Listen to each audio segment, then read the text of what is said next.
Hai, Assalamualaikum. Jadi minggu ni kita jumpa lagi. Minggu ni kita akan sambung lagi dengan organ diri yang lain iaitu telinga, lidah dan juga kulit. Okey, cikgu harap semua sihat dan semua dah bersedia untuk PDPR kali ni. Okey, jom kita mula. Okey kelas, so kita tengok bahagian telinga. Yang ni bahagian telinga. Sekejap. Okey, apakah bahagian telinga ni? Dia ada 3 bahagian. Yang pertama, telinga luar. Yang kedua, telinga tengah, yang ketiga telinga dalam. Kamu kena tahu apa bahagian-bahagian dalam telinga ni. So untuk telinga tengah, telinga luar, dia ada cuping telinga dengan salur telinga. Dua je. Okey, manakala untuk telinga tengah, dia ada 4 ossicle, gegendang telinga, jendela bujur dengan tube Eustachio. Okey, untuk telinga dalam pula, dia ada 3 iaitu koklea, saraf auditori dengan salur separuh bulat. Itu dia punya bahagian-bahagian dia. Sekarang kita nak pergi fungsi dia one by one. Okey. So, untuk cuping telinga, kita kena faham bahawa telinga ni rangsangan dia adalah bunyi. Dan bunyi ni dalam bentuk gelombang. So, untuk cuping telinga, kerja dia mengumpul gelombang bunyi supaya masuk dalam telinga. So, bila gelombang bunyi dah masuk dalam telinga, dia akan pergi ke salur telinga dan berjumpa dengan gegendang telinga. So, bila jumpa dengan gegendang telinga, dia akan menyebabkan gegendang telinga ni bergetar. Okay. So, di sini, gelombang bunyi ni dia bertukar menjadi getaran bunyi. Okey, getaran bunyi. So, getaran bunyi ni akan pergi ke ossicle. Ossicle ni nama lain dia tulang telinga. Ada 3 ossicle. 1, 2, ni 3. So, tulang telinga ni, ossicle ni, dia akan kuatkan getaran yang diterima daripada gendang tadi. So, kalau gendang tu getaran dia macam ni, bila pergi dekat ossicle, dia akan jadi lebih kuat getaran tu. Okey, so getaran bunyi tu akan jadi lebih kuat. Dan getaran bunyi tu akan pergi ke jendela bujur. Kemudian getaran bunyi akan pergi ke koklea.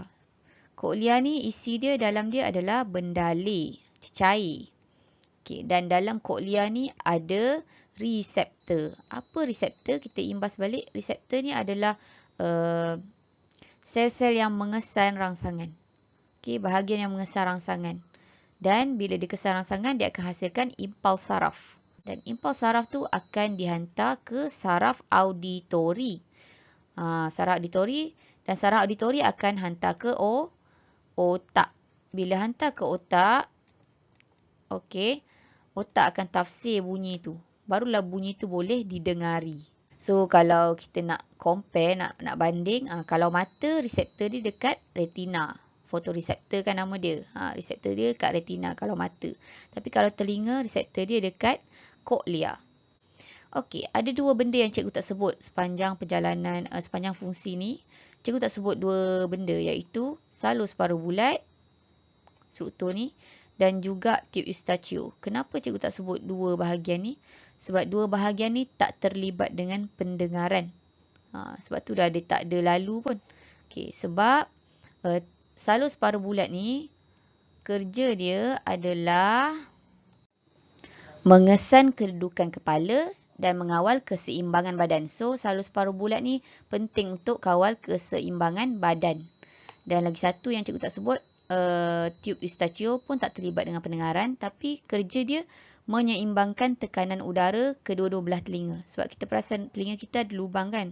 So, ada udara masuk. Bila udara masuk tu, dia kena seimbangkan tekanan udara kedua-dua belah telinga supaya gegendang telinga kita tak pecah lah. Okay, next. Ini adalah fungsi yang cikgu sebut-sebut tadi. Pak cuping telinga kumpul gelombang bunyi, salur telinga hantar gelombang bunyi ke gendang. Gendang bergetar bila jumpa gelombang bunyi. Sama je yang cikgu sebut tadi. Next. Hidung. Okay, so kita pergi pada hidung. Kita kena kenal dulu bahagian-bahagian hidung lah, of course. Okay, yang ni of course lah hidung. Okay, yang ni adalah lubang hidung. Ni bahagian lubang hidung ni. Lepas tu dalam lubang hidung ni, bahagian kita boleh masukkan jari tu. Ini nama dia rongga hidung. Rongga hidung, lepas tu bahagian atas rongga hidung ni ada sel deria bau ataupun reseptor bau. Tahukah reseptor bau dia kesan rangsangan. Rangsangan untuk hidung adalah bau lah atau bahan kimia dalam udara. Okey. So, sel deria bau ni dilapisi oleh bendalai yang dipanggil sebagai mucus lah. Kalau korang perasan dalam hidung kita dia basah. Dia basah. Dia ada bendalai. Bendalai tu mucus. Dan bendalai tu dia melapisi reseptor bau ni. Okey. Kalau kita tengok gambar ni nampak ini sel deria bau. Okey, sel deria bau ni. Sel deria bau ni dilapisi oleh mucus. Mana mucus tadi? Ni. Ni mucus. So mucus ni melapisi sel deria bau. Lepas tu sel deria bau ni bersambung dengan saraf. Jadi proses dia simple je. Okey, mula-mula bahan kimia dalam udara ni saya guna warna purple. Okey, bahan kimia dalam udara ni masuk dalam lubang hidung. Lepas tu dia masuk ke rongga hidung. Dan dia melarut dalam mucus. Melarut dalam mucus di atas rongga hidung ni. Melarut dalam mucus. So, bila dia melarut dalam mucus bahan kimia ni, dia dikesan oleh reseptor bau. Dan reseptor bau dia akan hasilkan impuls saraf. Lepas tu impuls saraf tu akan dihantar ke otak melalui saraf. Dan bau tu akan ditafsir. Jadi dapatlah bau. Bau apa? Bau busuk ke? Bau wangi ke? Dan sebagainya. Okey. Okey, next. Okey, so lidah ni. Kita akan nampak macam ada bintik-bintik kecil. Biasanya dekat lidah kita. Okey, bintik-bintik kecil ni kita panggil sebagai papila. Papila pada lidah. So, setiap papila ni dia ada banyak tunas rasa. Ni tunas rasa. Ni satu tunas rasa. Satu tunas rasa. Apa fungsi tunas rasa ni? Tunas rasa ni mengesan rasa lah. Kenapa dia boleh mengesan rasa? Dalam setiap satu tunas rasa ni ada reseptor rasa. Faham? Dia daripada besar ke kecil lah. Mula bintik-bintik ni papila. Dalam papila ada beratus-ratus tunas rasa. Setiap satu bulat ni tunas rasa. Satu papila. Satu papila. Okey. Setiap satu papila tu ada beratus-ratus tunas rasa. Dan setiap satu tunas rasa ni ada banyak reseptor rasa dalam dia. Reseptor rasa ni bersambung dengan saraf ke otak. Jadi sama je proses dia. Bila ada makanan tu ada bahan kimia dalam makanan tu ada rasa lah. Bahan kimia dalam makanan tu akan melarut dalam air liur. Lepas tu dikesan oleh reseptor rasa dalam tunas rasa. Lepas tu reseptor rasa ni akan hasilkan impuls. Impuls akan ke otak melalui saraf dan ditafsir sebagai rasa. Saya dah terangkan tadi, papila tu mengandungi beratus-ratus tunas rasa. Setiap tunas rasa dia ada 10 hingga 50 reseptor rasa. So reseptor rasa ni ada 5 rasa yang dia boleh kesan, iaitu manis, masin, masam, pahit, umami. So manis, masin, masam, pahit ni memang dah familiar lah. Umami. Umami ni apa? Umami ni dia macam rasa asas. Dia macam rasa sedap. Orang cakap rasa lazat. Rasa asas. Contoh rasa daging. Daging dia rasa dia tak boleh nak describe tau. Rasa dia tak boleh nak dijelaskan. Itu masuk umami. Contoh rasa sup cendawan, rasa keju. Dia sedap. Itu maksud umami. Okey, macam rasa MSG. Okey. So, fungsi tunas rasa, bila makanan dikunyah, bahan kimia tu dia akan melarut dalam air liur, bahan kimia makanan tu. Lepas tu akan meresap dalam tunas rasa. Tunas rasa ni akan rangsang reseptor rasa untuk kesan rasa tu. Dan rasa tu dia akan, reseptor rasa akan hasilkan impuls saraf. Impuls saraf dihantar ke otak melalui saraf. Barulah dapat kesan rasa tu masam ke, masin ke, pahit ke, umami dan sebagainya lah. Okay, next. Kulit. Okay, ini kulit. Kulit ada berapa reseptor? Ada 5. Reseptor sakit, reseptor sejuk, reseptor haba, reseptor sentuhan dan reseptor tekanan. Mula-mula cikgu nak kamu faham dulu ini maksud keratan rentas kulit lah. Ni atas kulit kita ni. Ni macam bulu roma. Okey, bulu roma. So ni dalam daging kita lah. Isi kulit. Okey.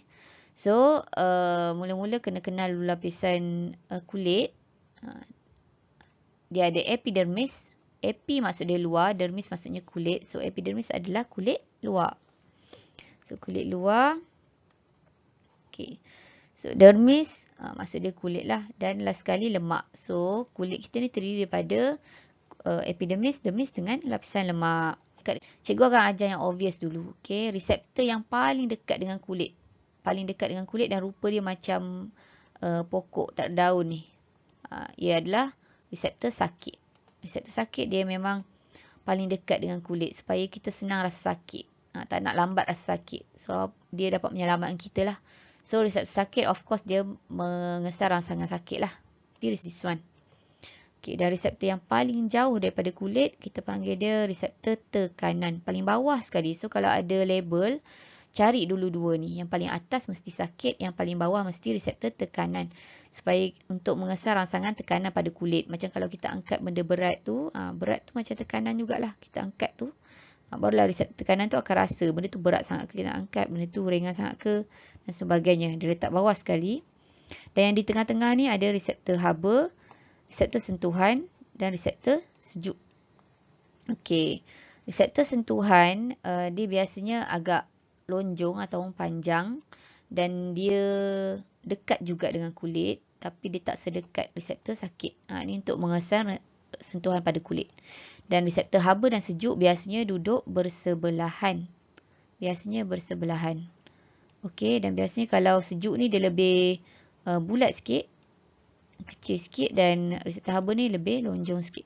Tapi reseptor sentuhan dia akan lebih panjang lagi lah, lebih lonjong lagi lah. Okay, tengok sini kulit organ dia yang paling besar dalam badan manusia sebab dia memang meliputi seluruh badan kan. Okay, so kulit terdiri daripada epidermis, dermis dengan lemak tadi kita dah cerita. Ada 5 jenis reseptor pun cikgu dah cerita. Jadi imbas baliklah. Okay, kedudukan dia tu kena ingat. Yang paling atas mana, yang paling bawah mana, semua tu lah. Kena banyak tengok diagram dia. Okey, lepas tu bila reseptor kulit dirangsangkan, impuls saraf dihasilkan, dihantar ke sistem saraf, ke otak untuk ditafsirkan dan menghasilkan gerak balas yang sesuai. Jadi cikgu rasa itu saja untuk hari ini. Nanti sekejap lagi kamu akan dapat kuis. So jangan lupa untuk jawab ya. Okey, terima kasih. Okay, bye.